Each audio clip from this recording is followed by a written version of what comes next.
ಟಾರ್ ರೋಡ್ಗೆ ಹೊಂದ್ಕೊಂಡಂಗೆ ಇದು 1 ಎಕರೆ ಜಾಗ.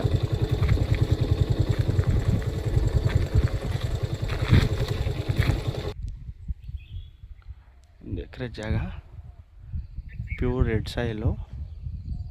2 ರಿಂದ 3 ಮಾವಿನ ಗಿಡಗಳಿದ್ದಾವೆ. ಎಂಟ್ರೆನ್ಸು ನಿಮಗೆ ಒಂದು 80 ರಿಂದ 100 ಅಡಿ ಸಿಗ್ಬೋದು ನೋಡಿ. ಆ ಲೈಟ್ ಪೋಲಿಂದ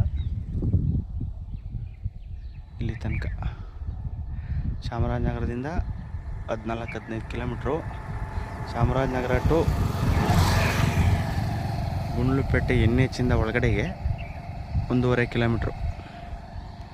1 ಎಕರೆ ಲ್ಯಾಂಡ್ ಇದು. 35 ಲಕ್ಷ ಹೇಳ್ತಾರೆ, ಹೆಚ್ಚು ಕಡಿಮೆ ಆಗುತ್ತೆ.